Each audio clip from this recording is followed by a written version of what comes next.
The first shot in our war wasn't fired from a gun. It came in the mail, a plain white envelope, no return address, slid under our gate one windy morning. Inside was a typed letter bearing the stiff, self-important tone only a bureaucrat could. Perfect. You are in violation of Homeowners Association Regulation 17C. Immediate compliance is required to avoid penalties. Penalties? For what? I scanned the letter twice, then handed it to Ellie, my wife of 14 years and partner in everything from war zones to ranch life. This has to be a mistake, I muttered. She frowned, brushing her auburn hair behind one ear. We're not part of any HOA. We own the land, coal, free and clear. We did 500 acres of rugged Arizona soil, tucked just outside the edge of a new suburban development that had sprung up like weeds over the last 2 years, where our ranch ended.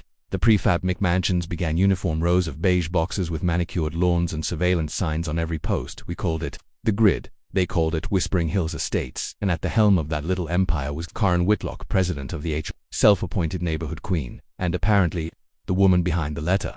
I met her face to face 3 days later. She showed up uninvited, dressed in business slacks, far too tight for comfort, marching up our gravel drive with a clipboard in one hand and a Bluetooth headset buzzing in the other. You must be Mr. Barrett, she said without smiling. I'm here on behalf of the Whispering Hills Homeowners Association. We need to discuss your structure. Ellie stood beside me, arms folded. Structure. Karen gestured toward our ranch office, a single-story metal building near the barn. Inside, we managed logistics for our veteran equine therapy program and stored sensitive files for government clients. We also used it to coordinate wildfire response in dry months. Karen didn't care. That building violates community aesthetic guidelines, she said flatly. It's not color compliant. It disrupts the visual integrity of the development. You'll need to repaint it, install proper siding, and remove the satellite uplink. I nearly laughed. That's not going to happen. She didn't blink. Failure to comply will result in escalating fines. The HOA board has full authority. We're not in your HOA, Ellie snapped. Your development was built after this ranch existed. Our land isn't under your jurisdiction. Karen's lips twitched. You're within visual radius. That qualifies under Section 4B. I stepped forward. I built that office with my own hands. It's federally registered. You're trespassing. This conversation's over. She turned and walked away, stilettos crunching the gravel. You'll be hearing from us again, and we did. Within a week, we got hit with a $2,500 fine delivered by courier, signed by a bogus legal firm we'd never heard of. 2 days later, someone dumped piles of decorative gravel across our access road, blocking our delivery trucks. We installed cameras. The next morning, they were gone ripped clean off the poles. We filed complaints. The sheriff's office shrugged. Just neighbor disputes, they said. Not our jurisdiction unless it escalates. It escalated. One evening, as the sun bled over the horizon, I caught a figure skulking near our fence with a pair of bolt cutters. By the time I reached him, he'd vanished into the darkness, leaving a snipped lock and fresh boot prints in the sand. Ellie didn't sleep that night. Neither did I. We doubled our security, reinforced the perimeter, activated motion sensors. This was our home, our life, and some HOA tyrant thought she could bully us out of it. I'd faced warlords with more sense than Karen Whitlock. She wasn't enforcing rules. She was flexing power. And worse, she was testing how far she could push. By the end of that week, she'd find out. But none of us could have predicted how far she was willing to go. It was supposed to be a quiet Monday. Ellie brewed coffee in the ranch office, humming along to the same Patsy Cline song she played every morning. I was out near the southern tree line checking a busted sensor, probably a jackrabbit again. That's when I heard tires shriek on gravel. Then shouts. Then gunfire. 3 sharp cracks tore through the desert air, unnatural and final. The birds scattered from the mesquite. My gut went cold. I dropped everything and sprinted. The ranch office sat just a few hundred yards from the barn. The sun was still rising, casting everything in long, distorted shadows. At first, all I saw were black SUVs and marked parked crookedly in front of the building. 4 men in tactical gear stood outside, weapons slung low, radios crackling. Not police, no badges, no squad cars, no lights. Something was wrong. I didn't slow down. One of them turned as I approached, raising a hand. Sir, step back. This is an HOA-sanctioned enforcement inspection. Enforcement with rifles. I shoved past him. Don't move. Another barked. Too late. I was already through the door. The scene inside froze me. Ellie was slumped against the wall, blood soaking through her blouse and pooling on the concrete floor. Her hand was pressed weakly to her side. Her breathing was ragged, shallow but alive. Ellie, I dropped beside her. She blinked at me, dazed but conscious. They shot me over a violation. Her voice cracked mid-sentence. I held pressure to her wounds, heart pounding like a war drum. The blood was warm, sticky, too much, way too much. The men outside tried to re-enter, but I slammed the door shut and barricaded it with the steel desk. I called 911, shots fired. civilian down, get me an ambulance now. When the real sheriff arrived 20 minutes later, they found me kneeling in a pool of my wife's blood, cradling her like something fragile and sacred. She survived but barely. The bullet in her shoulder missed her artery by less than half an inch. Another had grazed her ribs, cracking bone. The doctors said she was lucky. I didn't feel lucky. I felt hunted at the hospital. I confronted the sheriff. Who the hell were those men? He sighed, scratching his neck like he'd been expecting the question. Technically, private security. Karen's HOA contracts with a firm that enforces violations through enhanced presence. It's a legal gray area. They shot my wife. He looked away. They claim it was accidental. Claimed she reached for something. She was reaching for a file, not a weapon. He said nothing. That night I stayed by Ellie's side, listening to the soft beeping of machines keeping rhythm with her life. She drifted in and out of sleep, whispering fractured thoughts. She said, "Your office broke uniform code." I clenched my fists so hard my nails dug into my palms. This wasn't about paint colors. This wasn't about codes. This was about power and punishment. Karen had found a way to weaponize her petty rules, and no one stopped her. Not the county, not the cops, not the HOA board who nodded along at every absurd policy she issued. She hadn't just crossed a line. She'd turned it into a battlefield. That night, I sat alone in the office, scrubbing Ellie's blood from the floor. The smell of bleach didn't mask the iron in the air. Her files were still scattered across the desk. Plans for the therapy stables, a new wildlife corridor proposal, training budgets for veterans reintegration programs. Ellie believed in building. Karen believed in tearing people down. I wasn't a man who sought revenge, but I was a man who finished fights, and I knew how to break systems far cleaner than they'd ever know they were under attack. Karen had taken a shot at the wrong family. Now it was my turn, and I wouldn't miss. Grief is loud, but justice moves in silence.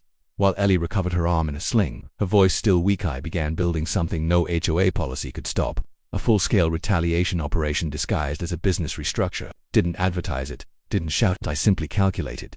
Karen thought her war was won. The HOA newsletter called the shooting an incident, described the armed men as licensed compliance professionals, and warned neighbors about the danger of unregulated properties. My wife's blood was reduced to a footnote, so I made a decision. I wouldn't just fight back. I'd erase everything Karen built. It started with research. Late nights, combing, zoning laws, land deeds, tax records. One detail struck gold, whispering. Hills Estates, her entire HOA kingdom, was constructed on land originally partitioned from a drought-zoned agricultural reserve. The easements for power, water, and fiber optic cable all ran through my property. All I had to do was close the gate. I filed paperwork to revoke utility access through my land under breach of easement terms. It was old law, buried in a dusty clause no one ever expected to be enforced, but I had standing.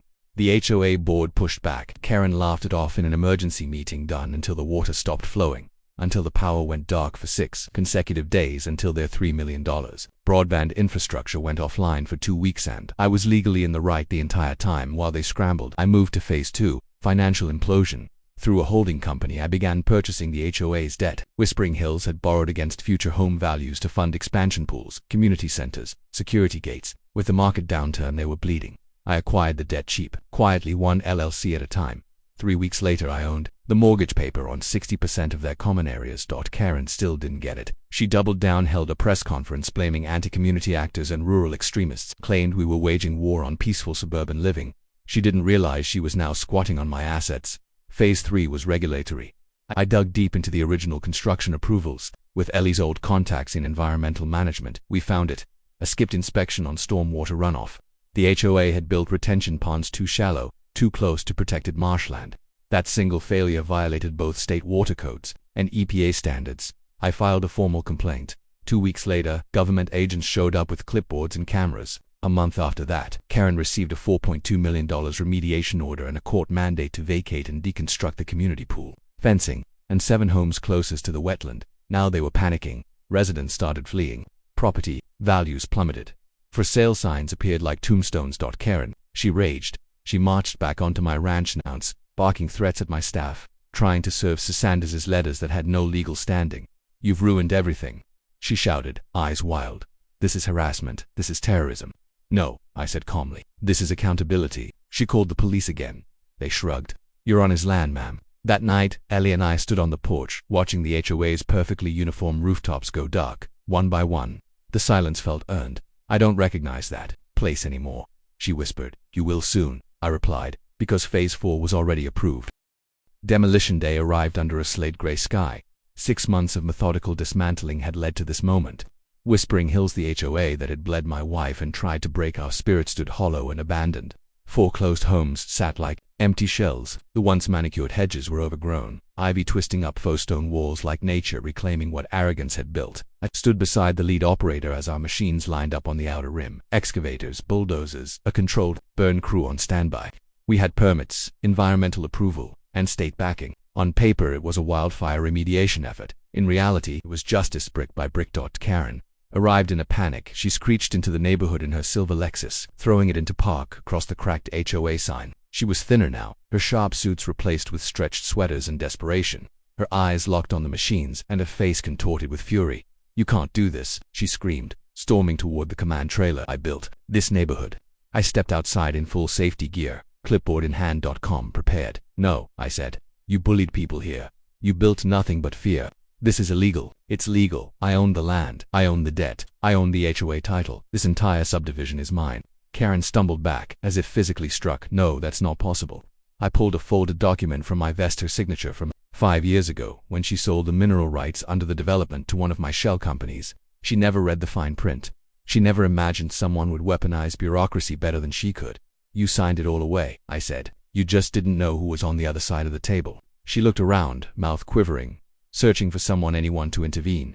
But there was no board left, no neighbors, no security team, just dust, silence, and the low rumble of idling engines. The deputy escorting our demolition crew walked over. "She's trespassing," he said. I nodded. "Escort her off-site," Karen fought. She screamed about injustice, corruption, unfairness, her words echoing off hollow homes like the ghost of her former power.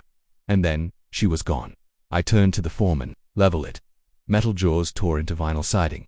Roofs crumbled like cardboard. Garage doors twisted into mangled aluminum. The entire subdivision, once polished and pretentious, collapsed under the weight of machinery and retribution. From the ridge, Ellie watched it unfold beside me, leaning gently against my side. Her sling was gone now. She still carried pain, but she also carried peace. "You think this was too much?" she asked quietly. I shook my head. "She sent men with rifles to enforce a paint code. She turned our land into a war zone. This is restraint."